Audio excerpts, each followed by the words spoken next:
तो जो ब्रह्मपुत्र नदी है ये बहुत बड़ी नदी है और इसमें सबसे ज्यादा बाढ़ आती है हर साल, हाँ या ना।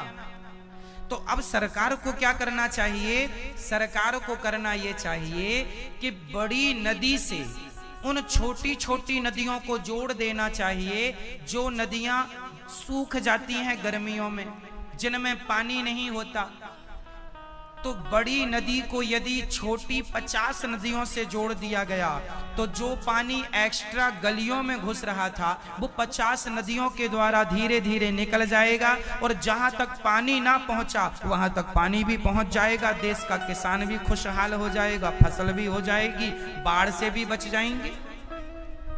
यदि हर बड़ी नदी को आपके गांव, आपके शहर में नदियां हैं कि नहीं, छोटी छोटी नदियां, किस किस के नगर शहर के पास छोटी नदियां हैं? अब मुझे ये बताओ कि आपकी जो नदी है वो गर्मी में सूखी रहती है कि पानी रहता है? जोर से। गर्मियों में क्या, अभी बारिश जाने दो, वो नवंबर में ही सूख जाती है, अक्टूबर में ही सूख जाती है ना। अब क्या करना चाहिए? हमारे पूरे देश में इतनी नदियां हैं छोटी छोटी, जैसे शरीर में नसें दौड़ रही हैं ऐसे शरीर देश में नदियां दौड़ रही हैं। हर छोटी छोटी नदियों को यदि बड़ी बड़ी नदियों से जोड़ दिया जाए तो जो पानी बाढ़ में एक्स्ट्रा होता है वो बट जाएगा। आप वहां गेट लगाइए ना, आप क्या करिए, वहां पर गेट लगाइए। यदि लगे कि पानी ज्यादा है तो छोटी नदियों में उतना पानी छोड़िए जितनी जरूरत है, छोटी नदियों में भी ज्यादा ना जाए, नहीं तो वहां भी बाढ़ आ जाएगी। तो 50-100 नदियों को कनेक्ट कर लीजिए।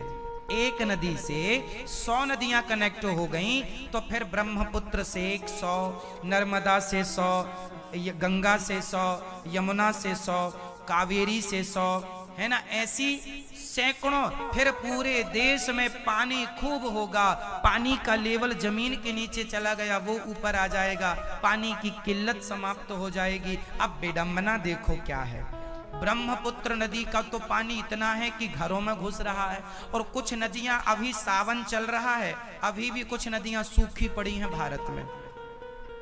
बोलो हाँ या ना, बोलो मेरी माँ, बोलती नहीं हो आप, हाँ या ना? सूखी हैं, अभी भी सूखी हैं नदियां, कुछ सावन में सूखी हैं। क्यों? क्योंकि कनेक्टिविटी नहीं है।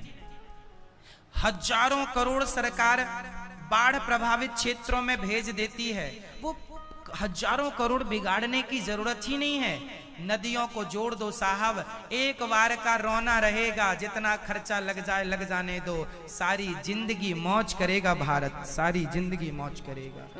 क्यों? सदा के लिए संकट टल गया। पहले के राजा महाराजा जो नदी के किनारे किला बनाते थे वो बाढ़ से बचने के लिए यही तकनीक अपनाते थे। जैसे सरकारों ने काम किया है, नहर निकाल दी, तो नहर का भी निकालना ये भी अच्छा है कि पानी हमने सही जगह सब तक। नहर तो आपने बनाई, अच्छा नहर बनाने में 1000 करोड़ का खर्चा आता है, बनाना पड़ता है। नदी तो बनी बनाई है, नदी तो बनी बनाई है, बस वहां एक गेट लगाना हो, उसमें अब जो खर्चा आवे वहां एक सिस्टम लगा के गेट लगाओ, पानी उतना जाए जितनी जरूरत है। 100 नदियों में 100 गेट लगेगा तो नहर खोदने का, जमाने का वो पैसा बचेगा। नहर भी अच्छा है, बट जो नदियां हैं उसका बताओ सदुपयोग। अच्छा मेरा ये आइडिया सही है या गलत है? जोर से किन किन को सही लगा, अच्छा लगा? तो आप ये सारी चीजें, हम ये जो बात कह रहे हैं, यदि आप इस कथा को, इस लिंक को शेयर करें तो हमारे देश के प्रधानमंत्री जी भी सुनेंगे और सुनेंगे तो निश्चित वो इस काम को करेंगे। क्या है, आइडिया होता नहीं है ना, ऐसे ही तो आइडिया मिलता है। यही जागरूकता है, हम जागरूक हो रहे हैं, जागरूक बना रहे हैं। हम ये भी कर सकते हैं, है ना, हो सकता है। चलो, बाढ़ से हमारा देश बच सकता है, ये पहला मुद्दा है। अब मैं दूसरी पे बात करता हूं। जैसे हमारे देश की नदियां गंदी हो गई हैं, गंगा, यमुना बड़ी गंदी कर दी लोगों ने, नाला मिला मिला के। इसका भी मेरे पास उपाय है। सरकार हजारों करोड़ रुपए बिगाड़ती है सफाई के नाम पर। पॉलीथिन उठाने से गंगा साफ नहीं होगी। गंगा कैसे साफ होगी? मैंने कई बार बताया कि जो बड़े बड़े शहरों का जो गंदा पानी मिलता है, सीवर लाइन मिल रही है नदियों में, उसे आधा किलोमीटर पहले रोका जाए, उस पानी को फिल्टर किया जाए और उसे शुद्ध करके फिर नदियों में डाला जाए और वहां की जो गंदगी इकट्ठी होगी उसकी खाद बना करके जैविक खाद किसानों को बेची जाए तो सरकार का खजाना भी भरेगा और नदियां भी शुद्ध हो जाएंगी। सरकार करोड़ों बिगाड़ती है, चलो उस गंगा की सफाई में 1000 करोड़ निकल गए, जाओ पॉलीथिन समेटो। इससे थोड़ी साफ सफाई होगी। साबुन से मत नहाओ। अरे साबुन से नहाने में गंगा गंदी नहीं होती, गंदी हो रही है कि पूरे शहर का नाला मिल रहा है। बोलो हाँ। यमुना में पूरी दिल्ली का नाला मिलता है, इतना बड़ा नाला कि वो खुद नाला यमुना नदी से बड़ा नाला है, इतना विशाल नाला, उतना पानी यमुना मैया में मिलता। पूरी यमुना मैया गंदी कर रखी है नाला मिला मिला के। अब ये सरकारों को चाहिए कि वो पानी को पहले आधा किलोमीटर पहले प्लांट लगाए और उसे व्यवस्थित रूप से फिल्टर करे। प्लांट लगाने से लगता है जी, करने से सब होता है, नहीं करने से तो नहीं होता। बोलो हाँ। बस हमारे यहाँ तो फ्री का लॉलीपॉप मिल जाए, नेताजी फ्री का लॉलीपॉप, फ्री सिलेंडर, फ्री यात्रा, बस में टिकट नहीं लगेगी। दिन भर मैडम घूमती है, दिन भर मैडम घूमती है।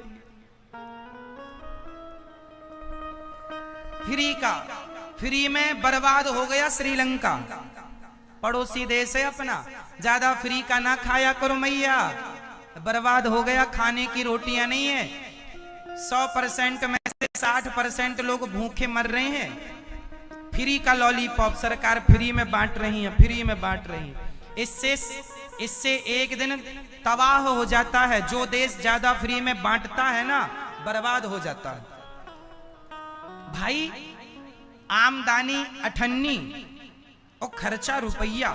यदि आप 50 पैसे कमाते हैं और 1 रुपया खर्च करते हैं तो कितने दिन करेंगे? बोलो।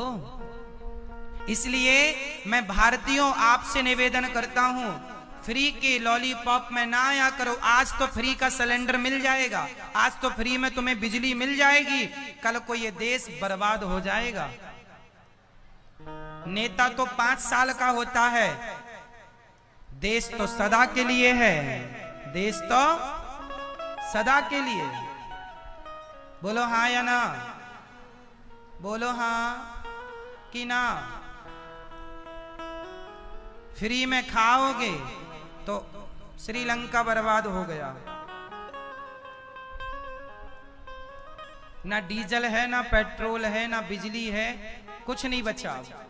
भारत से अभी राशन भिजवाया है मोदी जी ने, तब रोटी बनी लंका में।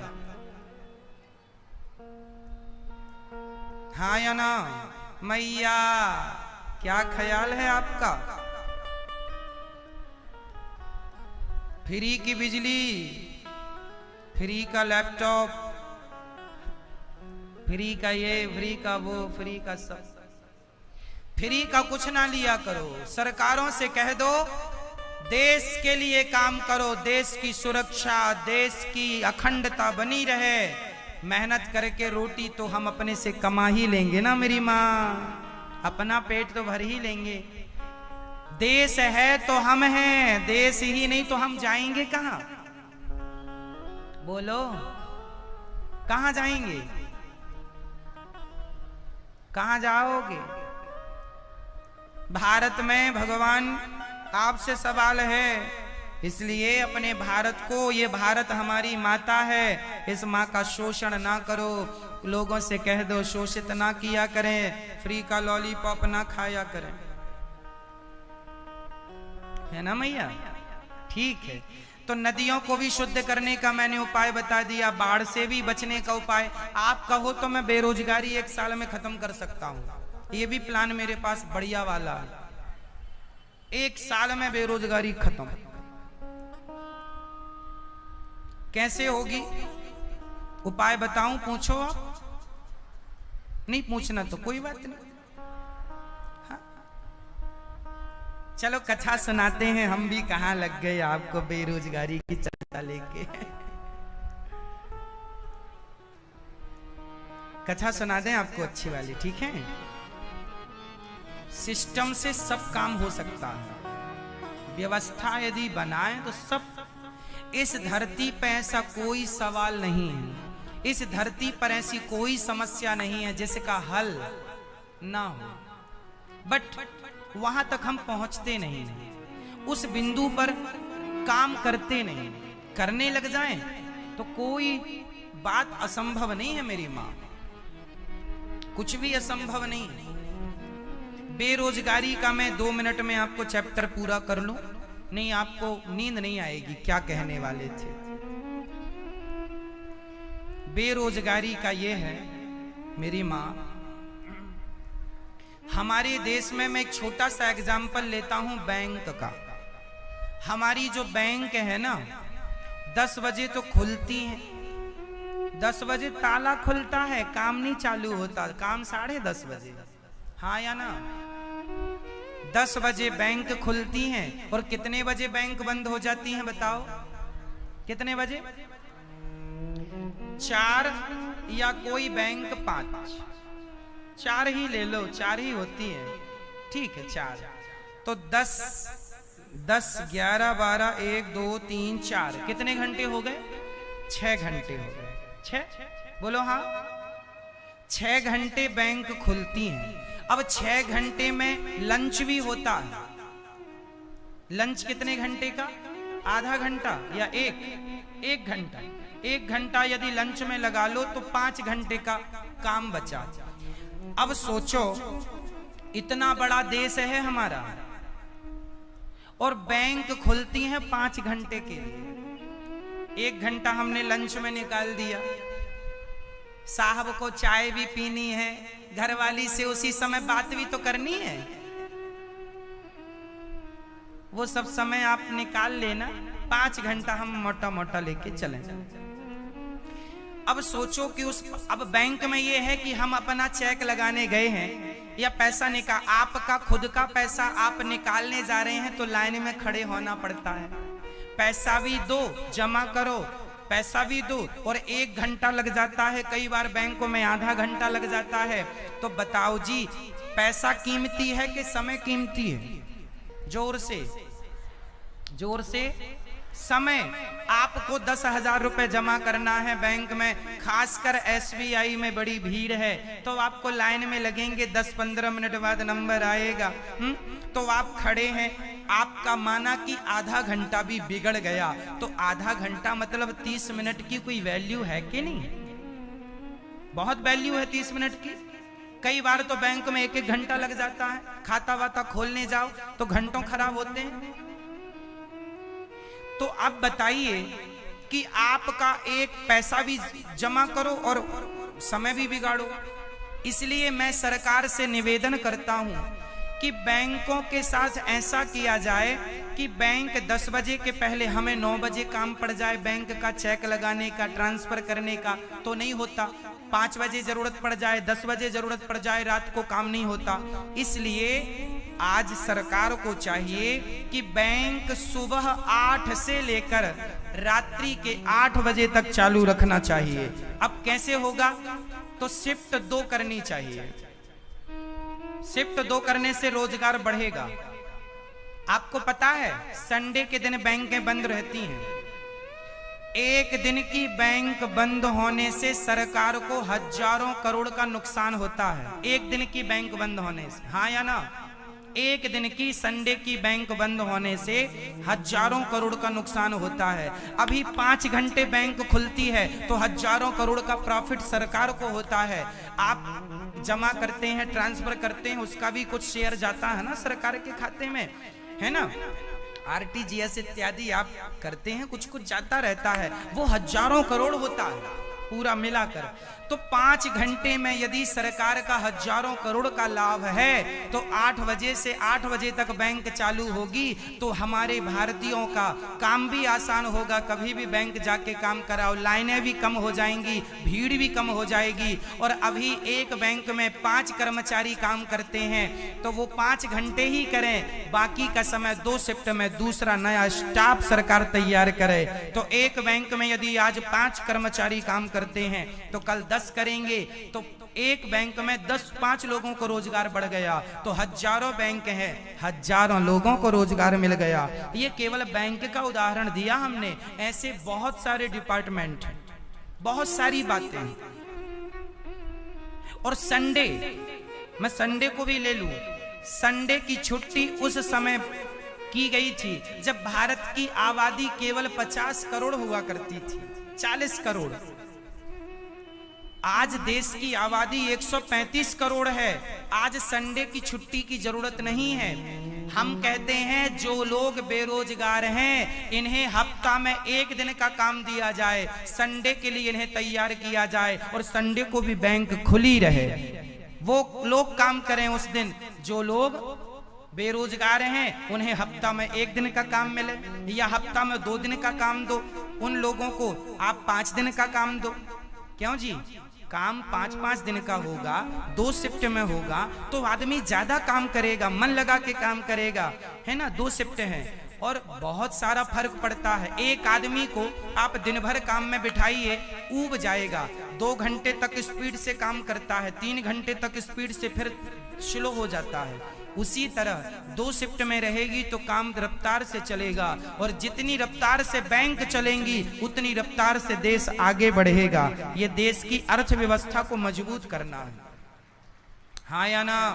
फिर आपको रात को 8 बजे भी आपका चेक पास हो जाएगा, फिर सवेरे 8 बजे से भी आप काम कर सकते हैं बैंक का। फिर आपको 12 बजे 1 बजे का टाइम नहीं देखना पड़ेगा, भीड़ कम हो जाएगी, लोगों को रोजगार मिल जाएगा। आइडिया अच्छा लगा हो तो बताओ हाँ या ना। किस किस को अच्छा लगा? अपन लोग तो आइडिया शेयर ही कर सकते हैं, करना ना करना सरकार का काम है। लेकिन फिर भी अच्छी बातें कर लेने में बुराई तो नहीं है, क्यों? मतलब ये भी हो सकता है देश में, अच्छी बात है या नहीं? किस किस को अच्छा लगा ये आइडिया? हाथ उठा के बता सकते हैं। अच्छा लगा? चलो, इसलिए कहता हूं कि कथाएं थोड़ी बहुत मोदी जी को भी सुननी चाहिए। यदि मोदी जी भी सुनने लग जाएं तो ये आइडिया तुरंत सरकार अपना लेंगी और तुरंत हमारे देश में विकास की दूसरी लहर दौड़ पड़ेगी। अब मैं पत्र लिखूंगा मोदी जी के लिए एक, हाँ? ये सारे मुद्दे मोदी जी तक जाने चाहिए ताकि मोदी जी में विचार करें और यदि अच्छा लगे तो वो अपनाएंगे। क्यों जी? सही है।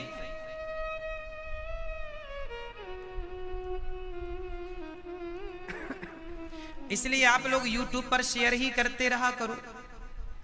YouTube पर आप अनिरुद्धाचार्य जी डालो, ऐसे चैनल खुल के आता है, शेयर कर सकते हैं। सब्सक्राइब करके 73 लाख लोग जुड़े हैं YouTube पर, आप भी अपने आप को जोड़ सकते हैं। चैनल को सब्सक्राइब करें, बात अच्छी लगे जन जन तक पहुंचाएं। यही हमारे देश का परिवर्तन है, बदलाव है। बदलता हुआ हमारा भारत, समृद्ध होता हुआ हमारा भारत, विकास की गति में बढ़ता हुआ भारत। ठीक है, तो बोल लेते हैं एक बार, भारत माता की। बहुत सारे मेरे पास आइडिया हैं देश के लिए, आपके लिए तो मैं बताता ही रहता हूं कथाओं में, देश के लिए भी हमारे पास बहुत सारे आइडिया हैं। अब इतने बहुत हैं आज के लिए, फिर कभी आपको और बताएंगे। भगवान श्री कृष्ण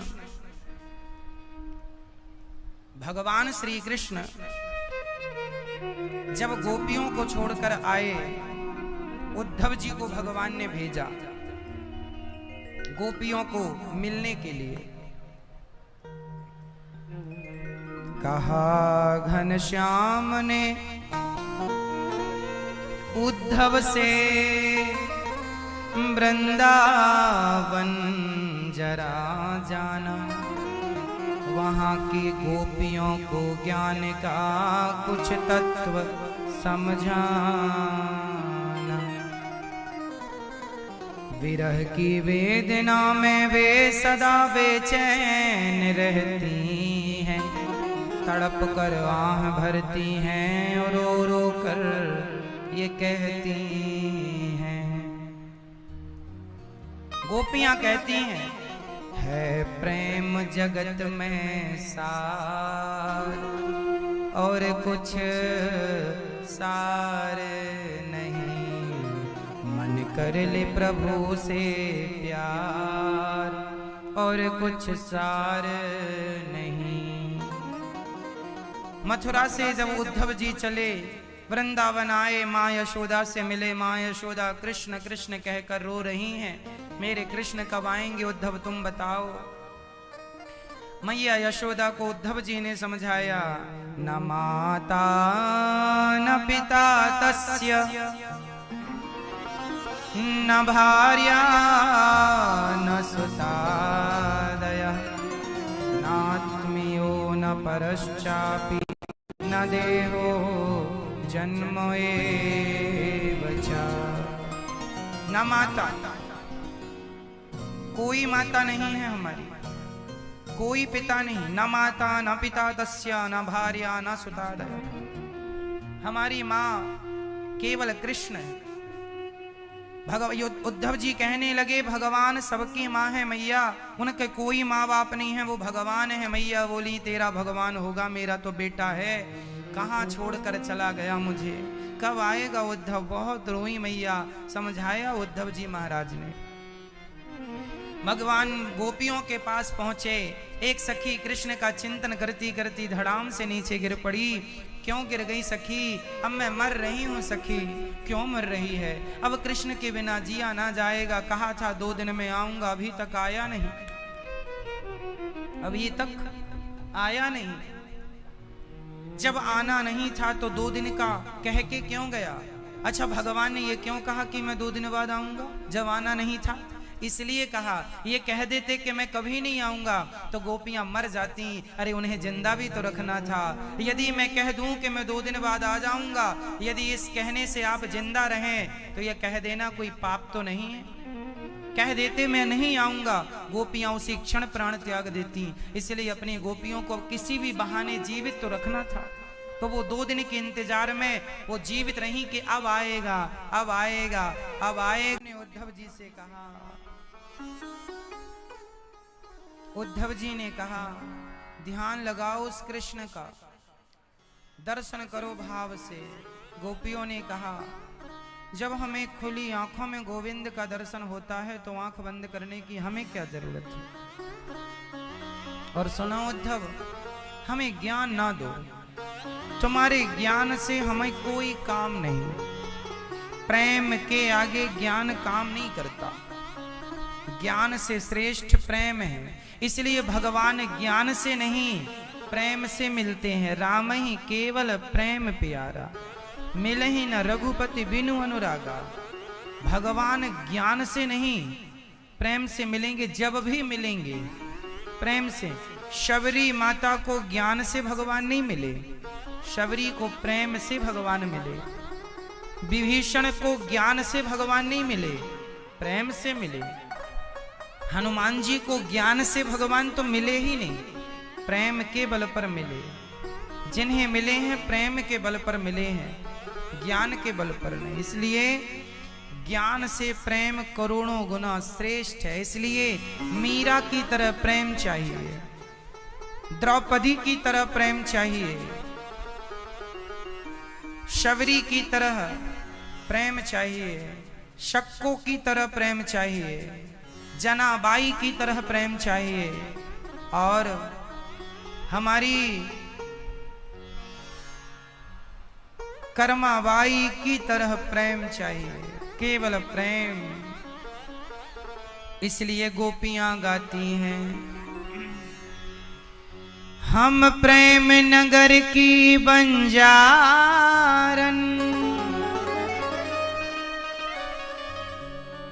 जप तप और साधन क्या जाने। हम श्याम नाम की दीवानी, नित नैम के बंधन क्या जाने। हम ब्रज की भोली गवारनिया,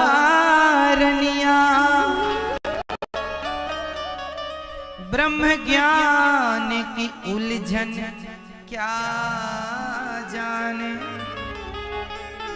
मेरे और मोहन की बातें एक मैं जानूं या वो जाने, एक मैं जानूं या वो जाने। हम प्रेम दीवानी हैं, वो प्रेम दीवाना। ऐ उद्धव हमें ज्ञान की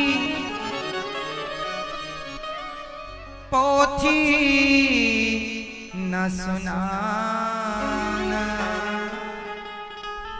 हम प्रेम दीवानी हैं, वो प्रेम दीवाना।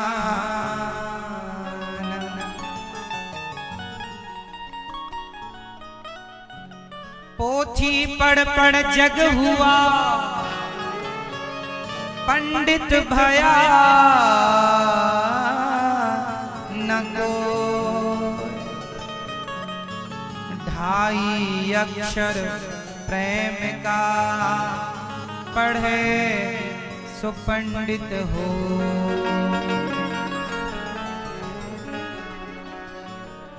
तन मन जीवन श्याम का, श्याम हमारा का। रोम रोम में रम रहा ये मत वाला श्याम। इस तन में अब योग का, इस तन में अब योग का नहीं कोई ठिकाना। ऐ उद्धव हमें ज्ञान की पोथी न सुनाना।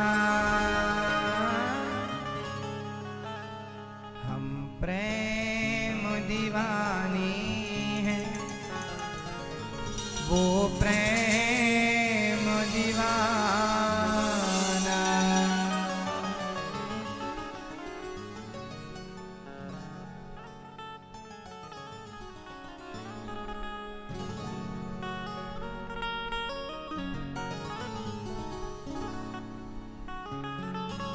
गोपियां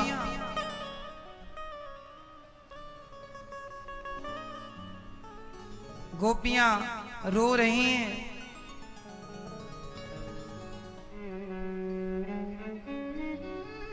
और रोती हुई राधा कह रही है, हे गोविंद, बनोगे राधा तो ये जानोगे कि कैसा प्रेम है मेरा। बनोगे राधा, राधा के प्रेम को जानने के लिए, राधा के प्रेम को समझने के लिए हमें राधा बनना पड़ेगा।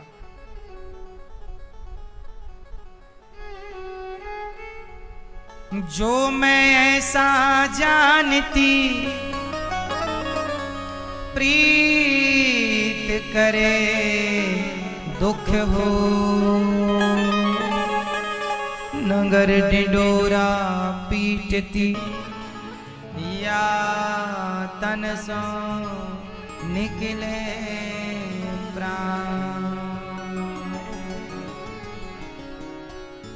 राधा राधा रटत ही राधा राधा कहते उद्धव जी बोले हमें ब्रज छोड़कर नहीं जाना। भगवान ने हृदय में दर्शन कराया, उद्धव का ज्ञान मिटा, प्रेम का रंग चढ़ाया। इसलिए आपसे हम बार बार यही कहेंगे कि भगवान ज्ञान से नहीं प्रेम से। उद्धव जी प्रेम रंग में रंग गए। अब भगवान को हृदय में दर्शन भगवान ने कराया, उद्धव जी का ज्ञान मिटा। गोपियों को अनपढ़ मान रहे थे, समझ में आया कि वही सबसे समझदार है। जो भगवान से प्रेम करता हो, जो भगवान के लिए रोता हो, वही धरती में सबसे बड़ा विद्वान है। जो पैसों के लिए, बंगला कोठी के लिए दौड़ता रोता हो, उससे बड़ा मूर्ख कौन होगा। जिसका धन कृष्ण है वही धनी है, जिसका धन कागज के टुकड़े हैं वो गरीब है। मीरा कहती है पायो जी मैंने राम रतन धन पायो। मेरा धन तो गोविंद है, मेरा धन तो गिरधर गोपाल है, मैं दुनिया को क्या धन मानूं। इसलिए अपना धन भगवान को मानना। हमारो धन राधा श्री राधा श्री राधा, गोविंद मेरो है गोपाल मेरो है, यही मेरा धन है। मेरा धन कृष्ण है, मेरे धन श्रीमन नारायण है, मेरे धन भगवान है। ठीक है मेरी माँ। तो भगवान का प्रथम विवाह हुआ है माता रुक्मणी जी से, दूसरा विवाह माता सत्यभामा से, जाम्बवती मैया से दूसरा, सत्यभामा मैया से तीसरा, यमुना मैया जी से चौथा, पांचवा भगवान का मित्रविंदा से, छठा सत्या, सातवां भद्रा, आठवां लक्ष्मण। ये भगवान के अष्ट विवाह हैं। इसलिए 16,100 कन्याओं को एक दुष्ट व्यक्ति भौमासुर नाम के दुष्ट ने बंदी बना रखा। उन कन्याओं ने भगवान से कहा प्रभु हमें मुक्त कीजिए। भगवान ने भौमासुर को मारा। कन्याओं से कहा अपने अपने घर को जाओ। कन्याओं ने कहा अब हमारा आपके सिवा कोई नहीं। भगवान से कहती हैं हमें स्वीकार कर लो। तब भगवान ने अच्छा ये बताओ 16,100 स्त्रियां हैं, कन्याएं, जिन्हें एक भौमासुर नाम के व्यक्ति ने हरण कर लिया था, सब चुरा लिया, सबके घरों से बेटियां चुराई, जेल में बंद किया। अब बताइए जो दूसरे पुरुष के संग रह चुकी हैं, पास रह चुकी हैं, उसके बंधन में कारागार में रह चुकी हैं, उन स्त्रियों से अब जमाने में कोई विवाह करेगा? लोग उन्हें गलत गलत कहेंगे। भगवान से उन्होंने कहा अब हमें कोई स्वीकार नहीं करेगा। तब भगवान से कहा आप हमें स्वीकार कर लीजिए। तब भगवान ने उन गोपियों से विवाह किया और भगवान के टोटल विवाह हो गए 16,108। 16,108 भगवान की। कई लोग कहते हैं भगवान ने इतने विवाह क्यों किए? मजबूरी में आते गए, करना पड़ा। कोई हल्दी भी नहीं चढ़ी किसी विवाह की, तारीख ही फिक्स नहीं थी, सब इमरजेंसी केस थे, ले लेके भागना पड़ा। क्या करते? इतने विवाह। भगवान के कितने विवाह हुए? भगवान श्री राम जी के कितने विवाह हुए? जोर से। राम जी के कितने विवाह हुए? और भगवान कृष्ण के 16,108। भगवान कृष्ण की बड़ी पत्नी कौन? भगवान श्री कृष्ण की बड़ी पत्नी कौन? कौन? जोर से, जोर से, जोर से, और जोर से, जितना पता है बोलो। भगवान श्री कृष्ण की पहली पत्नी कौन? आप कह रहे हैं रुक्मणी जी, हम कह रहे हैं भगवान की पहली पत्नी है श्री राधा रानी, श्री राधा जी। इसलिए मंदिरों में कृष्ण के बगल में राधा जी खड़ी हैं, क्योंकि भगवान की प्रथम पत्नी है। अब आप कहेंगे राधा जी से तो भगवान का विवाह ही नहीं हुआ। अब देखो बात ऐसी है, आपको नहीं मिला निमंत्रण विवाह का तो हम क्या करें। आपको लिफाफ कार्ड नहीं मिला, हमें तो निमंत्रण मिला। भगवान श्री कृष्ण का विवाह राधा जी से भांडीर वट में यहीं हुआ था, वृंदावन के पास भांडीर वट। बाकी विवाह तो भगवान के द्वारिका में हुए, ये विवाह तो वृंदावन में हो गया था जब भगवान की आयु लगभग 7-8 साल की थी, तब ही हो गया था। तो भगवान की प्रथम पत्नी है श्री राधा रानी। लेकिन राधा रानी, अब आप कहेंगे कि 16,108 में क्या राधा जी का नाम है? नहीं, राधा जी 16,108 से अतिरिक्त हैं। अब आप कहेंगे तो फिर इनकी गिनती क्यों नहीं है? भाई 16,108 जो पत्नियां हैं वो कभी कभी वाली पत्नियां हैं, नियमित पत्नियां नहीं हैं। केवल रुक्मणी माँ को हम, रुक्मणी माँ, सत्यभामा मैया, यमुना जी, यदि हम, और हाँ, रुक्मणी मैया, सत्यभामा मैया और यमुना जी,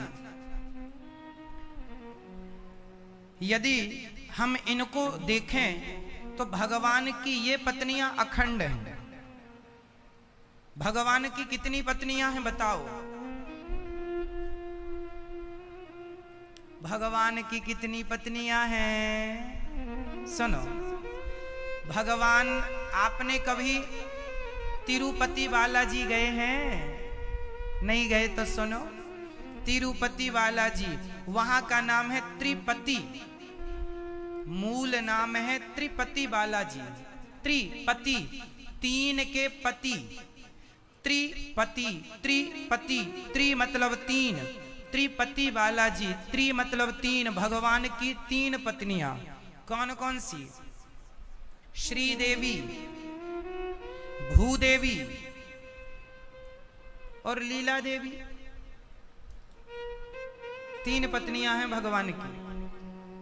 कौन कौन, अब इसे समझो।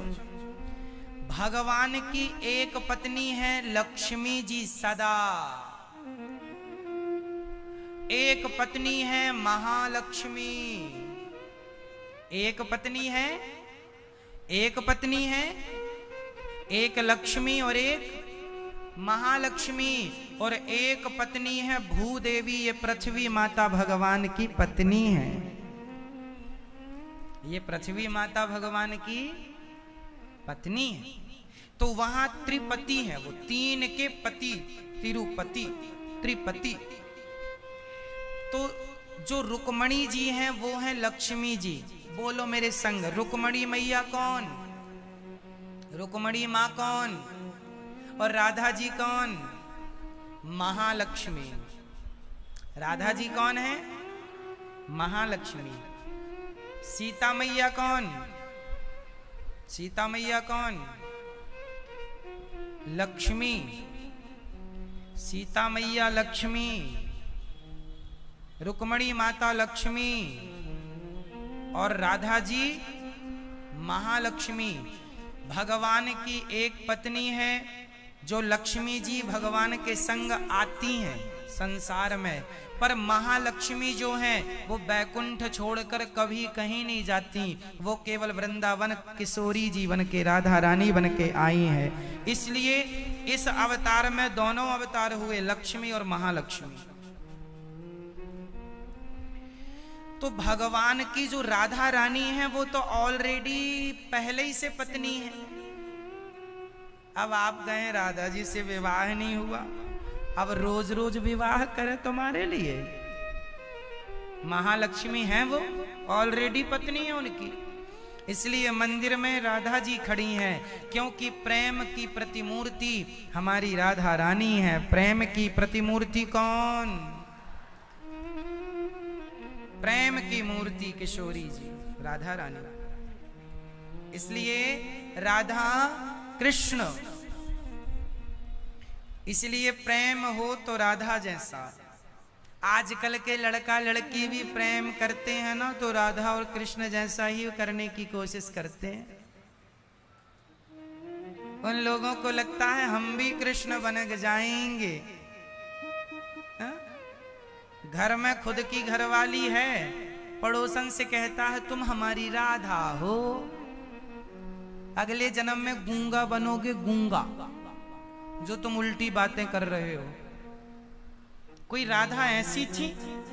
राधा जी को तुम अपने तुच्छ वासनाओं के प्रेम से जोड़ रहे हो।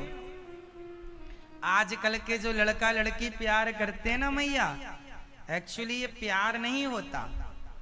प्यार के नाम पर केवल लड़कियां अपना शोषण करवा लेती हैं, शारीरिक शोषण, चरित्र बिगाड़ लेती हैं और नाम देती हैं प्यार। लड़के कहते हैं प्यार करते हैं, शोषण करके छोड़कर चले जाते हैं। कहां चला गया तुम्हारा प्यार? हाँ या ना? बोलो मेरी माँ। इसलिए समझा दो अपनी बेटियों को, कभी गोल गोल रोटी बनाना नहीं आती, प्यार अच्छा करती है।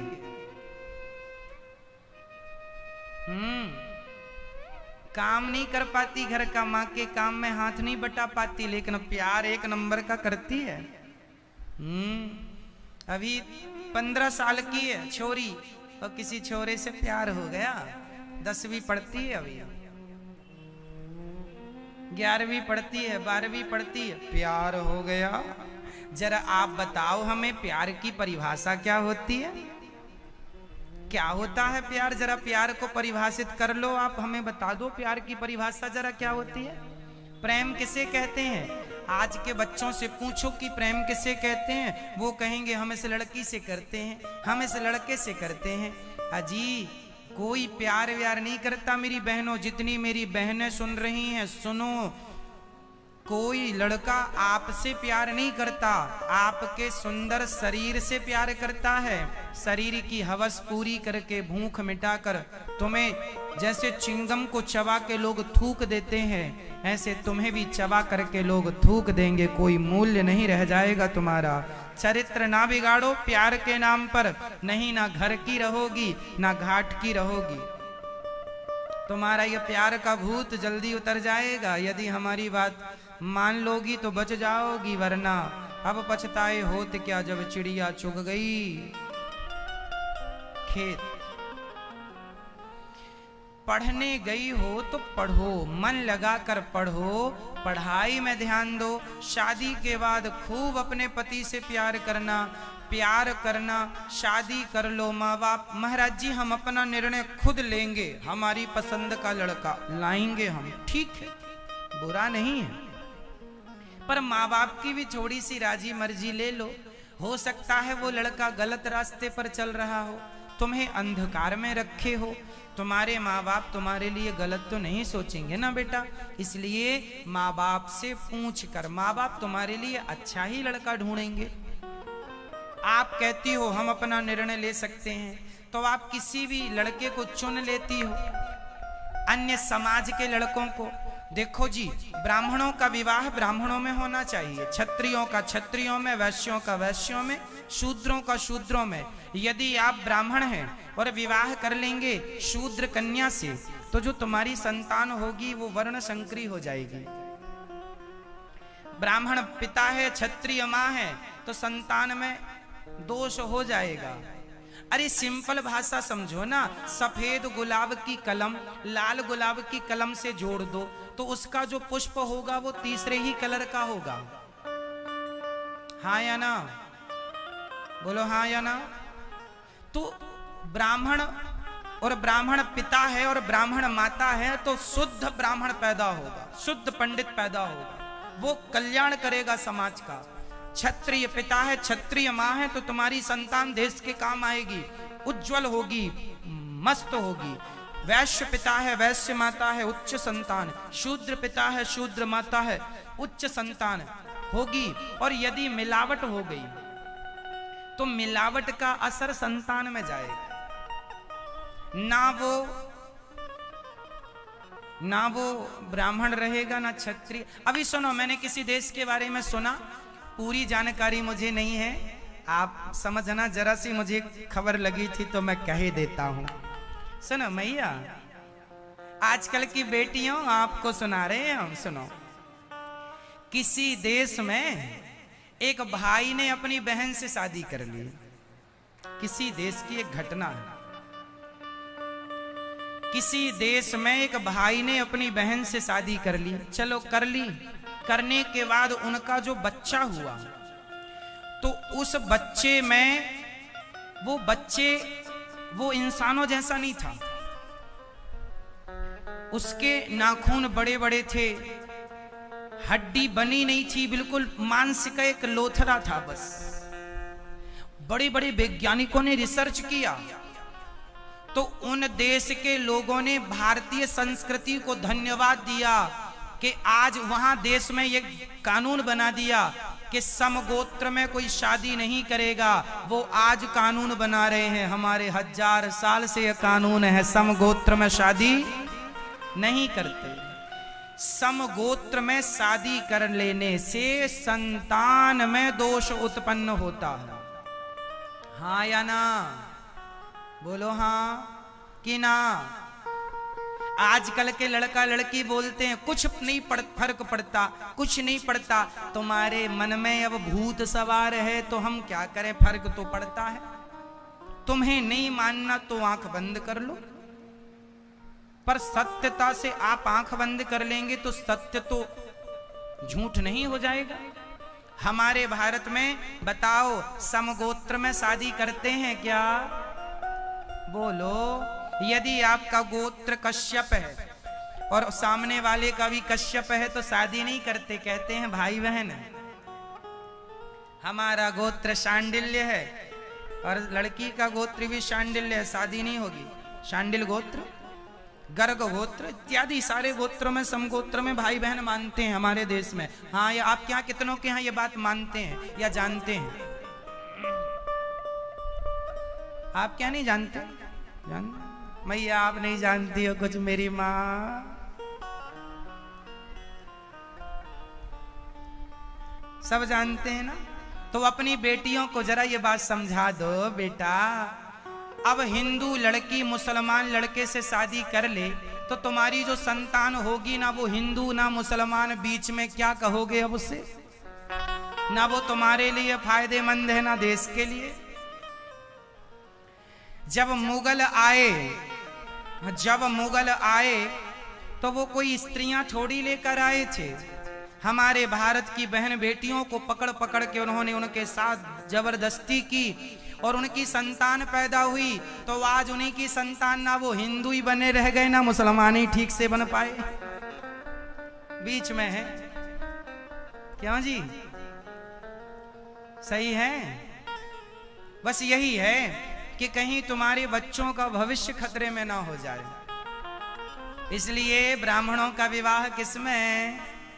जोर से क्षत्रियों का, क्षत्रिय वैश्यों का और शूद्रों का शूद्रों।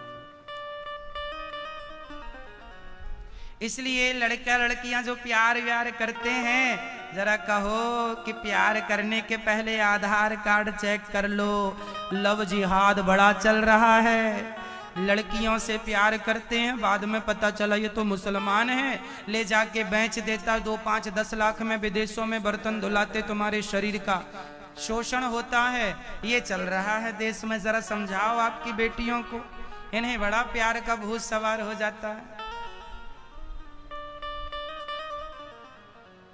तब एक ही था रावण, तब एक ही था रावण और एक ही थी सीता। अब हर गली में रावण सीता चुरा रहा है। कलयुग तो आज उल्टी गंगा बहा रहा है। भारत की प्यारी बहना, जितनी मेरी बहन है सुनना, आपका भाई बोल रहा है, भारत की प्यारी बहना तुम सावधान रहना, क्योंकि पापी भी हाथों अपने राखी बंधा रहा है। कलयुग तो आज उल्टी गंगा बहा रहा है। आज तो जो राखी बंधाते हैं जिन लड़कियों से, जिन बहनों से, उन्हीं पे गंदी निगाहें रखते हैं। ऐसे भी लोग समाज में हैं। इसलिए मेरी बहनों, आपसे यही प्रार्थना है, अपने चरित्र को बचा के रखिएगा, अपने स्वाभिमान को बचा के रखिएगा। चरित्र चला गया तो फिर बचा ही क्या। बस हमारे भारत में हमारे पास देखो धन दौलत तो नहीं है, हम पैसों के धन्ना सेठ नहीं हैं, पैसों के बड़े आदमी नहीं हैं, पर चरित्र के बड़े आदमी हैं। हमारा देश चरित्रवान देश है। राम चरित्र सुनवे को रसिया, राम लखन सीता मन। तब आप अपने अपने चरित्र को बचाएंगे, चाहे लड़का हो चाहे लड़की हो। प्यार व्यार के नाम पर चरित्र ना बिगाड़ लिया करो। आजकल की लड़कियां बड़ी भोली होती हैं। एक बार किसी ने आई लव यू लिख दिया व्हाट्सएप में तो लो 2 लिख देती हैं बेचारी। I love you 2। हम भी करते हैं प्यार। अभी छोरा कल ही मिला है और कल से आज तक में प्यार हो गया। पहले के लोग प्यार करने में सालों लगा देते थे, है ना। पहले के बूढ़े के जमाने में बुजुर्ग जब आज के 50 साल पहले गांव में, शहरों में कोई प्यार करता था ना, तो आई लव यू कहने में सालों लग जाते थे। कहें कि ना कहें, बड़ा संकोच, बड़ी शर्म। आजकल का आदमी सवेरे बात हुई, शाम को ही व्हाट्सएप में आई लव यू लिख के आ गया। एडवांस है। हाँ या ना? बोलो हाँ। आजकल के छोरा इतने एडवांस हैं, जब तक 3-4 लोगों को आई लव यू ना भेज दें बेचारे सोते ही नहीं है। हाँ, और ये हमारी बेटियां, मम्मी को लगता है सो गई, वो कंबल के अंदर आई लव यू खेल रही है। मम्मी को लगा सो गई, छोरी अच्छी है। जरा नजरें रखा करो मेरी माँ। हाँ, बस चरित्र ना बिगड़े किसी का, बस हम इतना चाहते हैं। बाकी हमें आप बहुत अच्छे हैं, बहुत अच्छे से रहिएगा, झूठे प्यार में ना पड़िएगा। लोग तो लूटने ही बैठे हैं, आप लूटने को तैयार हैं, तो जमाना तो लूटने ही बैठा है। मेरी बहनों, अपने शरीर को किसी को टच ना करने दिया करो। कोई आपको छू रहा है तो पता नहीं किस भाव से छू रहा है। आज वो हाथ पकड़ेगा, कल बाह पकड़ेगा, कल ना जाने क्या पकड़ता है। इसलिए अपने चरित्र को बचाओ। मर गई झांसी की रानी, घिर गया घोड़ा, अंग्रेजों से घिर गई थी। आखिरी समय एक संत की कुटिया को, घास को अपने ऊपर डालकर जंगल में आग लगाती, जिंदा जल गई झांसी की रानी। पूछा किसी ने क्यों जल रही है जिंदा? बोले जब तक शरीर में बल था, घोड़ा सलामत था तो देश की रक्षा करती रही, अब तो चरित्र की रक्षा करने जा रही हूँ। यदि मैं अंग्रेजों के हाथ लग गई तो वो मेरा चरित्र बिगाड़ देंगे। मर जाती है मेरे देश की लड़की, पर अपने चरित्र पर आंच नहीं आने देती, ये मेरा देश है। खूब लड़ी मर्दानी वो तो झांसी वाली रानी थी। सिंहासन हिल उठे, राजवंशों ने भ्रकुटी तानी थी। बूढ़े भारत में भी आई फिर से नई जवानी थी। खूब लड़ी मर्दानी, 23 साल की लड़की थी, अमर कर गई नाम। 23 साल की लड़की देश के लिए लड़ गई, मर गई, चरित्र को मिटने ना दिया। और आज की लड़कियां 23-23 साल की, 16-16 साल की, 25-25 साल की, कहीं इस लड़के के संग भाग रही हैं, कहीं उस लड़के के संग समुद्र के किनारे बैठी हैं। ये चरित्रहीनता शोभनीय नहीं है आज की सभ्य समाज में। आज आप किसी लड़के के संग बैठी हो, कल आपकी बेटी होगी, वो किसी के संग बैठेगी। क्या यही ऐसी संतान आप देश को देना चाहते हैं? ऐसे चरित्रहीनों से देश का विकास नहीं होगा। हमारा देश चरित्रहीनों का देश नहीं है मेरी बहनों। हमारे यहाँ तो चरित्रवान लोग होते हैं। चरित्र की पूजा हमारे देश में होती है। हमारे यहाँ पैसे की वैल्यू नहीं है, हमारे यहाँ तो बोलो चरित्र की कीमत। हाँ या ना? कि आपके यहाँ किसकी कीमत है? आपके यहाँ मतलब आप बताओ, आपके यहाँ पैसा मायने रखता है कि चरित्र? बोलो मेरी माँ, आपके यहाँ क्या मायने रखता है? मैया आप पीछे वाली बोलेंगे मेरी माँ, आपके यहाँ चरित्र मायने रखता है, कैरेक्टर मायने रखता है कि पैसा? बोलो बोलो, चरित्र। तो आप लोग बनाए रखोगी अपना चरित्र। चलो अच्छा है, हमें उम्मीद है आपको बात समझ में आई होगी। किस किस को समझ में आ गई? सबको ही आ गई, अच्छा है। चलो ये तो हमारे लड़का लड़कियों की बातें थी, अब पति पत्नियों की भी थोड़ी सी कह लें। हमने एक मैया से सुना, उन्होंने बताया हमारी पड़ोसन है महाराज, वो 2 बच्चे हैं और 2 बच्चे हैं, पति अच्छा है, घर बना है, नया है घर, अभी अभी घर बना है, खूब कमाई है, खूब अच्छा पति है, पर पड़ोसी के संग भाग गई।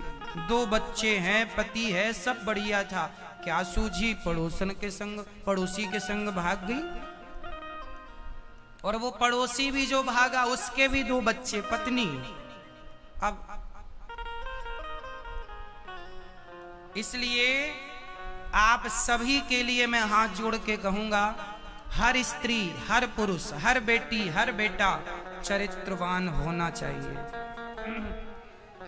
आजकल कुछ स्त्रियां किसी दूसरे पुरुषों को फंसाती रहती हैं अपना झूठा प्यार का जाल डाल डाल कर। आपको पता है कुछ स्त्रियों का तो धंधा है पुरुषों को फंसाना, फंसा के फिर ब्लैकमेल करना, लूटना, पैसों की डिमांड करना, अपना शिकार बन जाना। ये बहुत सुंदर सुंदर लड़कियां आती हैं, काम पर रख लो, काम दे दो, हम बड़े जरूरतमंद हैं, हमारे पति ने बहुत मारा है, फिर आप बड़ी दया करते हैं, अच्छा आओ हम रख लेते हैं तुम्हें। फिर वो रहते रहते आपसे संबंध बनाए, फिर ब्लैकमेल चालू, उनका तो धंधा, रोज 2-5 लोगों को फंसाती हैं और फिर लूटती हैं, नहीं देने पर पैसा बदनाम करने की आपको धमकी देती हैं। अब आप क्या करेंगे?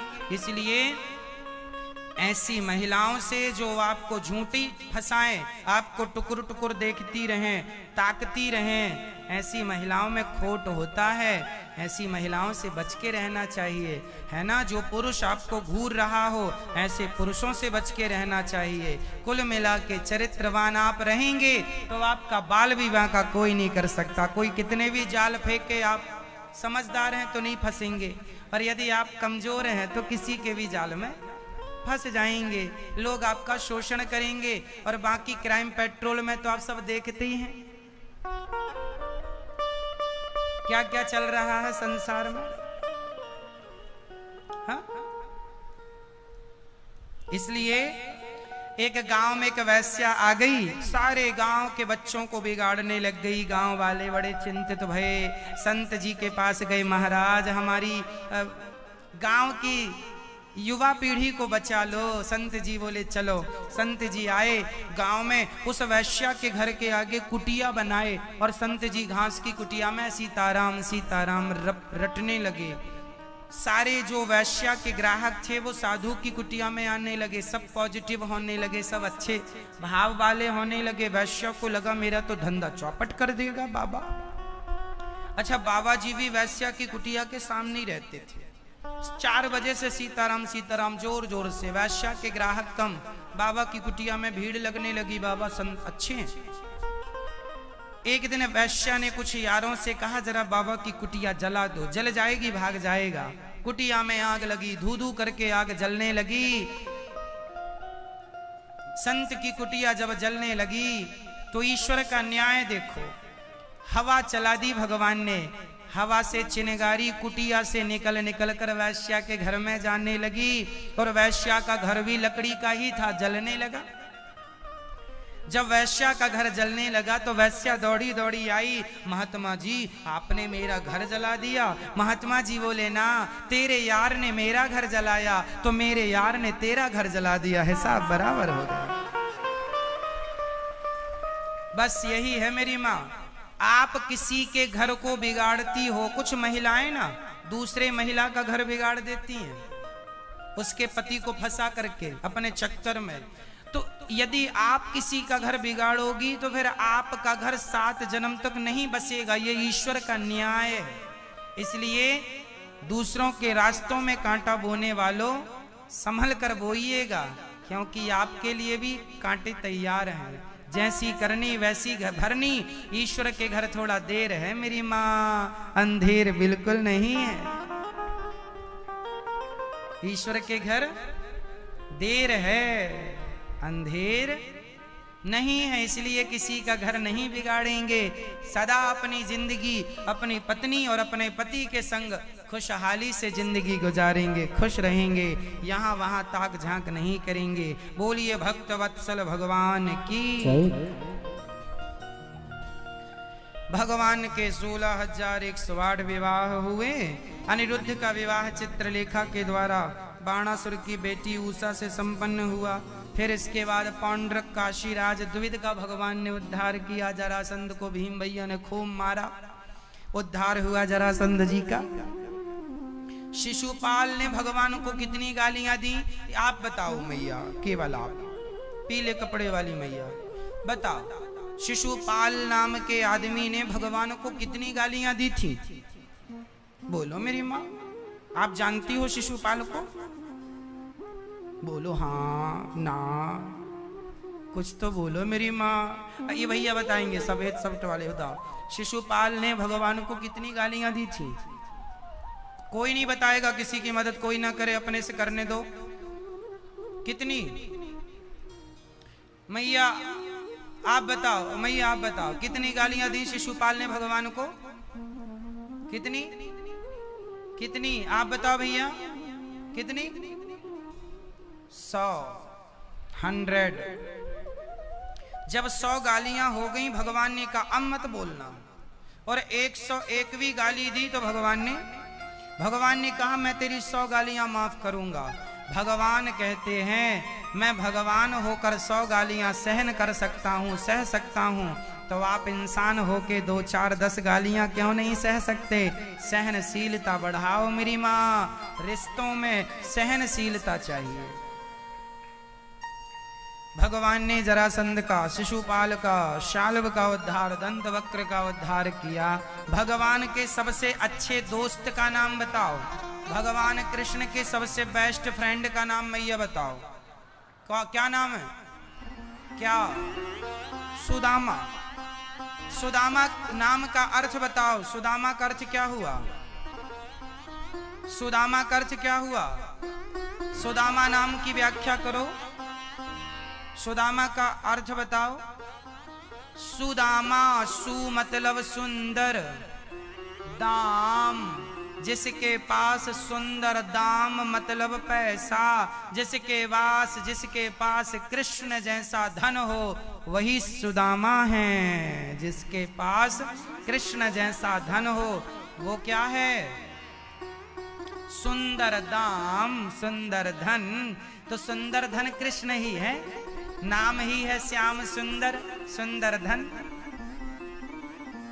मैया धन क्या है? कृष्ण। सुदामा जी फटे फटे कपड़े पहनते थे। कृष्णस्यासीत् सखा कश्चित् ब्राह्मणो ब्रह्मवित्तमः विरक्त इंद्रियार्थेषु प्रशान्तात्मा जितेन्द्रियः। कुचैलम मलिनम क्षामम ध्वजम धमनि संततम। फटे पुराने कपड़े सुदामा जी पहनते और अपना जीवन यापन करते, भगवान का चिंतन करते। सुदामा जी की पत्नी का नाम बताएंगे आप जी बताइए। ये जो आप बैठे हैं सफेद बनियान पहने हुए, आप बताएंगे। सुदामा जी की पत्नी का नाम बताइए, क्या था? कोई नहीं बताएगा, ये बताएंगे। बताओ सुदामा जी की पत्नी का नाम। आपकी पत्नी का नाम क्या है? सुशीला। आपकी पत्नी का नाम क्या है? शोभा। सुशीला। सुदामा जी की पत्नी कौन? मैया सुशीला मां। सुशीला का अर्थ बताओ। सुशीला, यहां भी सु है वहां भी सु है। सुदामा सुशीला, जिसके पास सुंदर गुण हो, शील स्वभाव हो, वही सुशीला। जिसके संस्कार अच्छे हों, व्यवहार अच्छे हों, बोली अच्छी, भाषा अच्छी, सुशीला। शीलवान, गुणवान, सुशील, संस्कारी, सुशीला। हाँ, सुशीला। सुशीला अपने पति की सेवा करती है। कुछ बच्चे भी हैं सुदामा जी के, लेकिन गरीबी बड़ी है। क्यों मैया? सुदामा को भगवान क्या इसलिए मिले कि सुदामा गरीब थे? इस प्रश्न का उत्तर दो। सुदामा जी गरीब थे इसलिए भगवान मिले? ऑप्शन पहला। मैं आपसे एक सवाल पूछ रहा हूं, उत्तर देना। सुदामा को भगवान क्यों मिले? इसलिए कि सुदामा गरीब थे, या इसलिए कि सुदामा भगवान से प्रेम करते थे, या इसलिए कि सुदामा भगवान के सखा थे? क्या क्या क्या क्या था? सुदामा जी कहते हैं लोग सुदामा गरीब थे इसलिए मिल गए। सुदामा जैसे गरीबों को यदि भगवान मिल जाते तो आज भी सुदामा जैसे लोग बहुत गरीब हैं, उन्हें भी भगवान मिल जाते। सुदामा जैसी गरीबी नहीं, सुदामा जैसी श्रद्धा और सुदामा जैसा प्रेम चाहिए। ऐसा प्रेम हो तो भगवान कृष्ण का दर्शन होता है। चले सुदामा भगवान के पास क्या लेकर गए? क्या? कितनी मुट्ठी? 4 मुट्ठी। सुदामा जी की पत्नी ने 4 घरों से चावल लाए, एक एक मुट्ठी चारों से उधार मांगा, बहन आएगा तो चुका दूंगी।